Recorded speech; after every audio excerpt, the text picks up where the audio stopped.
नमस्कार। Breaking news में बड़ी खबर आपको बता दें कि फैजल खान और रोशन आनंद मामले में अब एक नया एंगल सामने आया है, जहां रोशन आनंद ने जेल से बाहर आने के बाद कई आरोप लगाए हैं और ये कहा है कि खान सर ने ही उनके छोटे भाई की हत्या करवाई। इसके साथ ही ये भी कहा कि जेल के अंदर भी उन्हें मारने की कोशिश की गई और जब वो जेल के बाहर थे तब उनके भाई को किसी ने हाथ नहीं लगाया, लेकिन वो जैसे ही जेल के अंदर गए उनके भाई की हत्या हो जाती है। तो कहीं ना कहीं इस पूरे कारनामे के पीछे खान सर का ही हाथ है। तो क्या कुछ चल रहा है और बिहार की राजनीति में, इसी में ज्यादा अपडेट के साथ मेरे साथ मौजूद है मेरे सहयोगी नवेंदु। तो सबसे पहले बात करते हैं फैजल खान की और रोशन आनंद की, तो जिसमें ये आरोप लगा रहे हैं कि फैजल खान ने ही भाई की हत्या करवाई है। देखिए, 12 दिनों के बाद रोशन आनंद की रिहाई होती है और रिहाई ऐसे वक्त में होती है जिस दौरान उनके भाई प्रिंस यादव की मौत हो जाती है।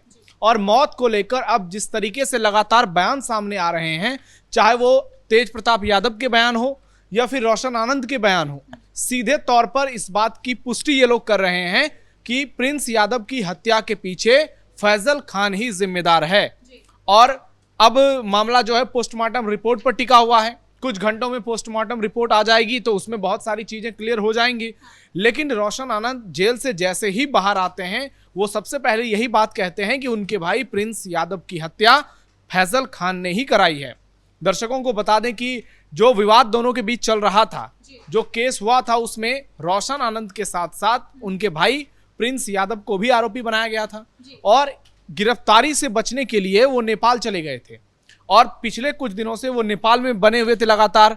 और इसी बीच में अचानक खबर आती है कि प्रिंस यादव की मौत हो जाती है, जिसके बाद उनके दोस्तों की ओर से ये बयान सामने आते हैं कि उनकी तबीयत पिछले कुछ दिनों से ठीक नहीं थी और वो लगातार दवाइयां ले रहे थे। लेकिन सवाल है कि वो दवाइयां किस चीज की थी, मौत किस परिस्थिति में हुई, क्या उनको कोई गंभीर बीमारी थी? अभी बहुत सारे सवाल छिपे हुए हैं, इसके जवाब मिलने बाकी हैं। लेकिन जिस तरीके से वार पलटवार और आरोप प्रत्यारोप का दौर चल रहा है, उसने फैजल खान को मुश्किल में डाल दिया है, क्योंकि रोशन आनंद सीधे तौर पर कह रहे हैं कि उनके छोटे भाई प्रिंस यादव की हत्या के पीछे सीधे तौर पर फैजल खान जिम्मेदार है। जबकि दूसरी तरफ से फैजल खान का भी एक वीडियो सामने आया जिसमें वो सफाई देता हुआ साफ साफ नजर आ रहा है और कह रहा है कि उनके जो भाई हैं वो पहले से बीमार थे, मेरा इससे कोई लेना देना नहीं है, मैं जितना हो सकता हूं पीड़ित परिवार के साथ हूं, उनकी मदद करूंगा। और यहां पर आप देखिए कि फैजल खान भी अपनी तरफ से पूरी सफाई देता हुआ नजर आ रहा है। यानी इस मामले पर लगातार सस्पेंस गहराता जा रहा है।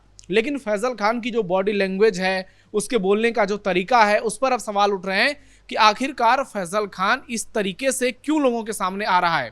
पिछले कुछ दिनों से अपने आप को गिरफ्तारी से बचाने के लिए वो भी अंडरग्राउंड हो गया था। हालांकि कोर्ट में उसने याचिका दाखिल की और उसको गिरफ्तारी से राहत मिल गई, लेकिन उसके बावजूद जिस तरीके से खान सामने आकर इस बात का खंडन कर रहा है कि प्रिंस यादव की हत्या के पीछे उसका कोई रोल नहीं है, अब सवाल और ज्यादा गहरा रहे हैं कि आखिरकार फैजल खान बार बार सफाई क्यों दे रहा है। दूसरी तरफ इस मामले में आरजेडी सुप्रीमो लालू प्रसाद यादव के बड़े बेटे तेज प्रताप यादव के बयान ने खलबली मचा दी है। उन्होंने सीधे सीधे कह दिया है कि इस मामले में फैजल खान जो है वो जिम्मेदार है, उसने ही रोशन आनंद के भाई की हत्या करवाई है। लेकिन इस बीच रोशन आनंद ये भी कह रहे हैं कि जब उनकी भाई की हत्या होती है, सारे सीसीटीवी फुटेज को बंद कर दिया जाता है और इस बीच ही हत्या होती है जिसकी जांच नहीं हो रही है। देखिए, अब तो पुलिस जांच होगी तभी पता चल पाएगा कि हत्या मौत के पीछे का क्या कारण है। अगर हत्या है तो उसके पीछे का क्या कारण है, या फिर खुदकुशी है तो उसके पीछे का क्या कारण है। अभी सारी बातें चल रही हैं, लेकिन जब तक जांच नहीं होगी इस पर अभी भी कुछ भी फाइनल निर्णय ले पाना बहुत ही मुश्किल नजर आ रहा है। इसी बीच रोशन आनंद ने खान पर एक नहीं आधे दर्जन गंभीर आरोप लगाए हैं और आरोप ऐसे हैं जिसके बाद खान पर बहुत सारे सवाल उठ रहे हैं। रोशन आनंद ने जिन 6 आरोपों का जिक्र किया है वो एक एक करके दर्शकों को बताते हैं। सबसे पहला आरोप, जैसा कि आपने जिक्र किया, कि सीसीटीवी बंद करवाकर नेपाल में उनके भाई प्रिंस यादव की हत्या करा दी गई। तो अब ये देखना जरूरी होगा कि इस मामले में सीसीटीवी फुटेज क्या था, क्या होटल में सीसीटीवी फुटेज जो लगा हुआ था वो सही से चल रहा था और उसमें क्या कुछ सामने आता है। दूसरा, धमकी मिली थी, मैनेज नहीं किया तो भाई की हत्या करवा देंगे।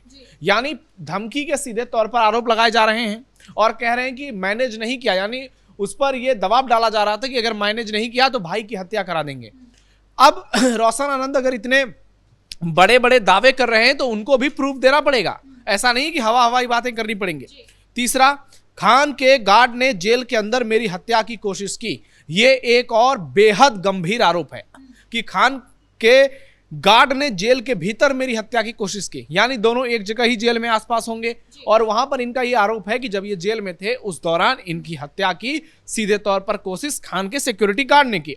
चौथा, और ये बहुत इंपॉर्टेंट एंगल है, मैं सनातनी हिंदू हूं और ये फैजल, पुलिस उसकी मदद कर रही है। देखिए, इस आरोप से यह साबित होता है कि रोशन आनंद भी राजनीति कर रहा है। ये वही रोशन आनंद है जो हिंदुओं को जातियों में बांटने के लिए तरह तरह के बयान देता है। ये ब्राह्मणों को लेकर बयान देता है, ये यादवों को लेकर के बयान देता है जिस जाति से खुद है, और इसकी बयानबाजी से बहुत सारी चीजें क्लियर हो जाती है। लेकिन आज जब ये देख रहा है कि इतनी बड़ी घटना घटित हो गई, तो खान की तरह ये भी जो है खुद को एक नेता के तौर पर सामने पेश कर रहा है। अगर इसके घर में किसी की जान गई है तो इसका मतलब नहीं कि ये कुछ भी बोलेगा और लोग इसकी बात पर यकीन कर लेंगे, चाहे खान हो या रोशन आनंद हो। लेकिन यहां जिस तरीके से कहा जा रहा है कि मैं सनातनी हिंदू हूं और फैजल मुसलमान, ये तो हर किसी को मालूम है कि फैजल कितना झूठ बोल रहा है, फैजल की क्या साजिशें हैं, फैजल किस तरह से लोगों को गुमराह करता है और कैसे वो इस पूरे मामले में यू टर्न लेता हुआ नजर आ रहा है। लेकिन बार बार खुद को सनातनी कहना, फिर लोग प्रूफ मांगेंगे सनातनी होने के, आपने ऐसे क्या प्रमाण दे दिए, फिर तो बहुत सारे पुराने वीडियोस भी सामने आएंगे। पांचवी, खान सर की गिरफ्तारी इसलिए नहीं हुई क्योंकि उसके पीछे बड़े लोग खड़े हैं। अब यह सवाल जो है ये अपने आप में एक बड़ा सवाल है कि खान आखिर गिरफ्तार क्यों नहीं हुआ, क्योंकि कोर्ट में जज की जो टिप्पणी है उसके ऊपर टिप्पणी करना वो कहीं से शोभनीय नहीं है। अगर खान गिरफ्तार नहीं हुआ तो शायद जज को लगा होगा कि मामला जो है वो बिना गिरफ्तारी के भी हम इसकी जांच कर सकते हैं और जरूरत पड़ेगी तो आगे चलकर हम गिरफ्तारी करेंगे। इसके पीछे बड़े लोग कौन से हैं, नाम भी बता देने चाहिए। क्या खान की गिरफ्तारी के पीछे बचाने के लिए तेजस्वी यादव हैं? क्या बीजेपी के कोई नेता हैं? अगर ये आरोप लगा रहे हैं तो इनको जस्टिफिकेशन भी देना चाहिए, लेकिन ये देते हुए नजर नहीं आ रहे हैं और कह रहे हैं पुलिस उसकी मदद कर रही है। अब जिस तरीके का एक्शन हुआ इस पूरे मामले में, आगे चलकर लोग इंतजार कर रहे हैं कि जब अगली सुनवाई होगी और मामले में बहुत सारा एंगल अभी सामने आएगा तो फिर फाइनल निष्कर्ष क्या निकलता है। और एक आखिरी आरोप है, फैजल ने साजिश के तहत कोचिंग पर फायरिंग कराई और मुझे फंसाया। इस मामले पर इनके पक्ष जो है वो मजबूत हो सकते हैं, इनको कोर्ट में साबित करना पड़ेगा, क्योंकि ये बात तो सही है खान ने गोलियां चलवाई और वो वीडियो में कहता हुआ साफ साफ नजर आता है कि गोली चलाओ, जो होगा हम देख लेंगे। तो ऐसे में ये जो आरोपों की बौछार की गई है रोशन आनंद की तरफ जेल से आने के बाद, उसके बाद बिहार में लगातार माहौल जो है रोशन आनंद बनाम खान का जो चल रहा था उसका पारा बढ़ता जा रहा है और पटना की सड़कों पर अब रोशन आनंद के समर्थन में भी स्टूडेंट्स उतर आए हैं। लगातार पोस्टरबाजी हो रही है, बैनर लहराए जा रहे हैं। रोशन आनंद की गिरफ्तारी के बाद लोगों जिस तरह से छात्र सड़क पर उतरकर उनका स्वागत कर रहे हैं, लग रहा है कि ये मामला जो है थमने वाला नहीं है। खान बनाम रोशन आनंद की जो ये लड़ाई है ये अभी और लंबी चलेगी और इसमें बहुत सारे लोग अपनी सियासी रोटी सेकने की कोशिश करेंगे, जिसमें आप देखिए कि पप्पू यादव जैसे लोग हैं, उनका बयान सामने आ गया है। पप्पू यादव लगातार इस मामले में एक्टिव बने हुए हैं, क्योंकि एक तरफ श्रद्धांजलि देने भी पहुंचे थे सुबह सुबह ही। श्रद्धांजलि देने गए तो ये तो बहुत अच्छी बात है, लेकिन बात वही है कि एक तरफ यादव है, दूसरी तरफ मुसलमान है और पप्पू यादव को तो ये राजनीति सबसे ज्यादा सूट करती है। तो ऐसे में अब देखिएगा इस मामले में आगे चलकर आपको बहुत सारे खुलासे देखने को मिल सकते हैं, लेकिन फिलहाल पुलिस जो है वो एक्शन अपने हिसाब से ले रही है और रोशन आनंद भले ही जेल से बाहर आ गया हो, लेकिन अभी ये मामला थमने वाला नहीं है। अभी बहुत सारी चीजें होंगी, क्या अब इस पर आगे होता है ये देखना भी दिलचस्प होगा। बहुत बहुत धन्यवाद नविंदु इन तमाम जानकारी के लिए। तो कुल मिलाकर आपको बता दें कि रोशन आनंद जेल से बाहर आ चुके हैं, जिसके बाद उन्होंने कई आरोप खान सर पे लगाए हैं और ये कह रहे हैं कि उनके भाई की जो हत्या हुई है उसके पीछे कहीं ना कहीं फैजल खान का ही हाथ है। तो फिलहाल के लिए ब्रेकिंग न्यूज में इतना ही। देखते रहिए कैपिटल टीवी बिहार।